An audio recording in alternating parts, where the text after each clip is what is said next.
Hey everybody, it's Jen. Today we're going to do a more informative video than just my usual vlogs. I get asked a lot about how we do Disney, Christy and I. The first time we ever did Disney, we just winged it.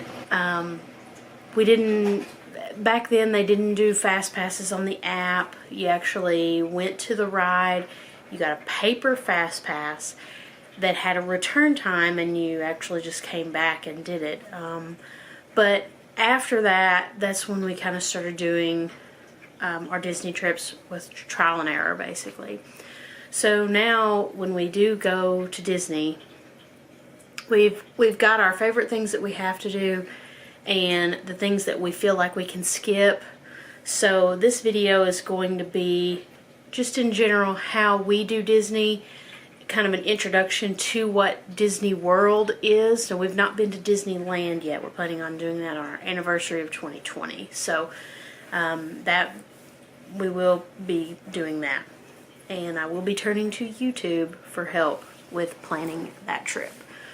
So, but from now on, I'm just going to refer to Disney World as Disney. And the way that we do it, I'm going to start off with what is Disney. Disney World was opened October 1st of 1971 as kind of the East Coast counterpart or supplement to Disneyland. If you lived on the East Coast, and you can imagine back in the 60s how long it took to travel to Disneyland, whether you were driving or flying if you were rich, or taking a train or whatever, however you got there, you know, it was kind of it could have been kind of an inconvenience. So Walt Disney and his genius masterminds, that is the Walt Disney Company, decided to make a counterpart on the East Coast for people east of the Mississippi. So that's why there are one on the East Coast, one on the West Coast, and now they're all over the world.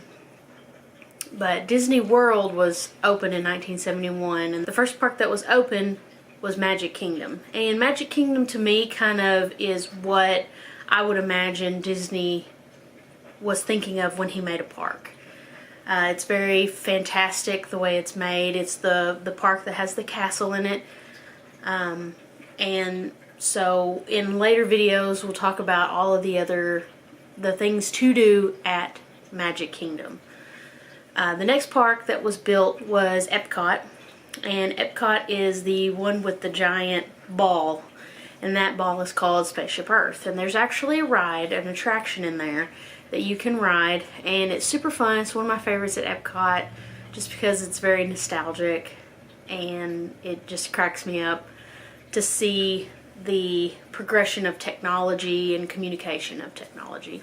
To me, Epcot is very much of a learning park. So the first part of it is devoted to lots of different areas of science. There's space exploration, land, earth science, there's aquatic science, technology in the form of automobiles with the test track. And so there's lots of different areas that you can learn things as well as enjoy an attraction that goes along with it. And then the next half of the park is the World Showcase, which kind of embraces culture. The next park that was built after Epcot was MGM Studios, which has since been renamed Hollywood Studios. And Hollywood Studios kind of, to me, is themed exactly like it sounds. It's just like a giant movie set. They really do attention to detail as far as, you know, this area kind of looks like a movie. Some stuff looks undone, but if you were facing it, it looks done, just like a movie set would be. You know, you can see scaffolding and things behind a certain thing, and then in the front it looks like it's you know, something that's been completed. But just like a movie set, it's really just completed from the front facade of it. The last park that was built was Animal Kingdom, and to me, with Epcot, they embraced all of the sciences to me, except for Animal Science. And with Animal Kingdom, it kind of embraces Animal Science. And it's very much, people kind of say it's kind of like a zoo. And to me, it reminds me of a zoo, but it's so much more than that. You know, if you go to a zoo, you can learn about animals, but then there's this added, you know, attraction of the theme park type. The roller coasters, the rides, the shows, the food. It's like a zoo to the 10th level. And it's one of my favorites. Other attractions and places that you can go to visit at Disney World, there are 2 water parks, there are 2 miniature golf areas, there are the Wide World of Sports, the ESPN Wide World of Sports, and at the Wide World of Sports you can actually attend certain sporting events. There are cheerleading competitions, there are other sporting events, softball, basketball, volleyball. All of those are highlighted at the ESPN Wide World of Sports. There's also lots of things you can do around Disney World that are not necessarily at the parks. You can go visit the resorts. You can go to Fort Wilderness and see the draft horses and the horses that participate in and around the Disney World property. And then you can also go to when I first went, it was Downtown Disney, but you can go to Disney Springs, and it's a showcase of shopping areas and food, and there's lots of activities. There's a big concert kind of amphitheater there, and it's really cool to see it. You can do Characters in Flight, which is a big hot air balloon. So you can go up in that, and I've heard that a lot of times you can get a Groupon for that, so it's a discounted price. So that's Disney World, what it is in a nutshell. And so now I'm going to give you some tips that I like to do to make the most out of your trip. The one thing that I will say is if you invest in Disney, they will make it as best and as easy as you can. Now with that being said, what we like to do is we purchase our tickets from Disney. We stay at a Disney resort. I purchase my flight through Disney most of the time, and that way they know of my plans coming in for my trip 100%. That's what I like to do. Now, some people, they will go the cheaper route. They'll stay at an Airbnb. They may stay at an off-site off-site resort or a hotel that's farther away. They may travel to a different area, a different airport, and then get a car and rent a car. And all those are fine. You know, you may have a discounted ticket price at work. You may go to a travel agent. And all of those are fine. I just feel like, for me, what I like to do is spend a little extra money and let Disney handle all of the little things. So that way I can handle the things that pertain to my trip in the way of fun. With that being said, if you are going to plan your Disney trip on your own through Disney, you need to familiarize yourself with the Disney World website. So one thing you can do to familiarize yourself with the Disney website is to pretend plan a vacation. That way you'll know how much it's going to cost approximately and kind of get you familiar where the different navigation techniques are. Another thing you will want to do for sure is get the My Disney Experience app on your phone or your mobile device. I've seen a lot of people use iPads to navigate their Disney Experience app, and that's fine.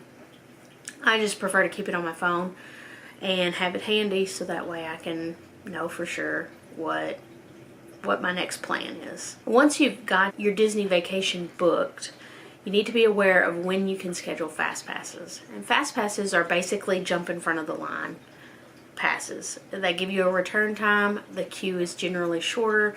Usually the wait time you can guess is about half of what the current wait time is for everyone else, the standby line, or usually about 30 minutes at the most. So if the wait time for this ride is 30 minutes, you have a fast pass, you're probably going to get on in about 15 minutes or less.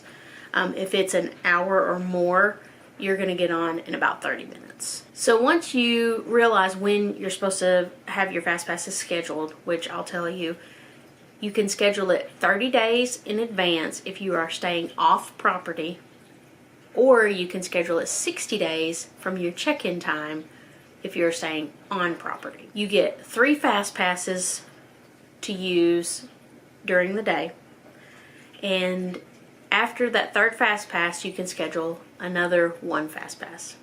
After that fast pass you can schedule another 1 fast pass, and you can keep going. There was one time I was able to schedule 7 fast passes in one day, which is pretty good. And I'll go over techniques about, you know, each park, which fast passes are highest priority and which are you can skip and usually, you know, catch at the beginning of the day or closer to the end of the day or around lunchtime or supper time or fireworks or whatever. So I'll do videos, designated videos on those. You will also want to make dinner reservations if you are planning on eating at the park.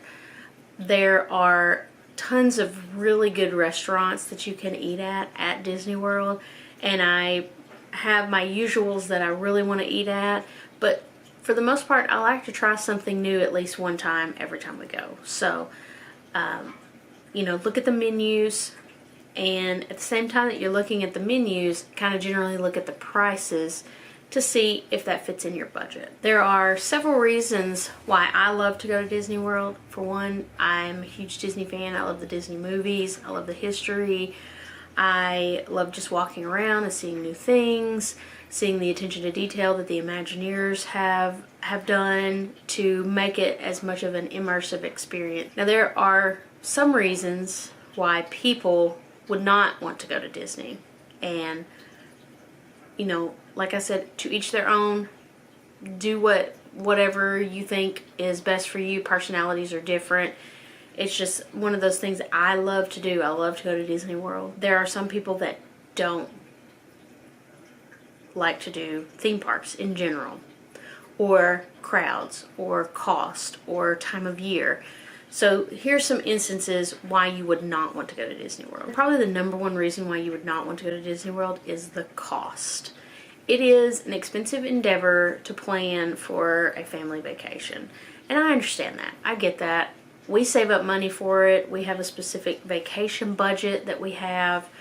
So for us, it's not something that we typically worry about as far as money goes. But if that is something that you know, inhibits you going to Disney World, then you may want to make a budget, you know, play around, do a fake vacation, make a budget, explore other options, see how much money and time you will need, and go from there. Another reason why is maybe your kids are too young, or maybe your kids are too old. If you're going with kids, and don't think that just because your kids are too old that they won't enjoy Disney. There are things to do for everybody. It is a theme park, so you know, you can think and describe it to them like this. There are other things that other fun methods of fun that can be had besides just going and meeting princesses and riding kiddie rides. It's a lot more than that. And then, to me, if your kids are too young, now every parent wants to bring their small one, and every kid is different. In my experience, one of my favorite things to do in the middle of the day around 3 o'clock is to go get like a cold drink, a park bench in the shade, and sit and watch kids have meltdowns. And I know that's awful. It's awful to do, but it's hilarious sometimes because they get completely irrational when they're tired. So if you want to avoid that, maybe leave after lunch, go to your resort or back to wherever your hotel is, and go swimming for an hour, take a nap, and then get back out around dinner time and go back and have a dinner reservation, stay up and watch the fireworks, and I think it limits a lot of meltdowns. Another thing that I feel like is a deal breaker for some people is the weather. It is hot. It is very hot. And some people can't go when the weather is mild. Like between October to March, April, I feel like is a great time to go to Disney. For one, crowd levels, even though lately crowd levels have stayed at a consistent. If you go between those times, a lot of times, you know, parents of children are like, well, they have school, they're doing this, we have the holidays, you know, it's just not feasible. And then when they try to go during the summertime, it is so stinking hot that everybody's miserable and it's hard to have a good time. Another reason that I've found why some people don't go to Disney, even in the summertime, you know, is around here in Arkansas where I live, there are a lot of farmers, and during the fall is the harvest, and then kids are in school during the fall and the spring, and then during the summertime you have, you know, all of your farm activities that you have to do, and I don't know what they all entail, but you can imagine how difficult it would be for a family of a farming family to break away from that. So those are the main reasons why you may not want to go to Disney. It's best to just be prepared, and that way if you stress and prepare on the front end, then when you do get to Disney World, you will have the best time that you can. And my number one tip with everything is just go with the flow. Disney is a very magical place. That's what they say. It's like you have a magical day. So they're going to try to make the most out of your time spent at Disney. So those are my initial tips whenever you're planning your Disney trip. What is Disney? Why you might not want to go to Disney? Why I love to go to Disney. Future videos will include a breakdown of each park, what I like to do and how I like to schedule my fast passes, different restaurants that I love to eat at, and hopefully whenever I go to Disney in 2 weeks, really it's like less than 2 weeks, like a week and a half, when I go to Disney in the next 2 weeks, I will have a video about that trip and some dining reviews about where we're going to be eating at, and what we had, and snacks and travel time and all of that stuff. So I hope you liked this video. If you did, give it a thumbs up, and if you didn't, leave a comment down below of what you want to see and could make it better, and I'll see you in the next one.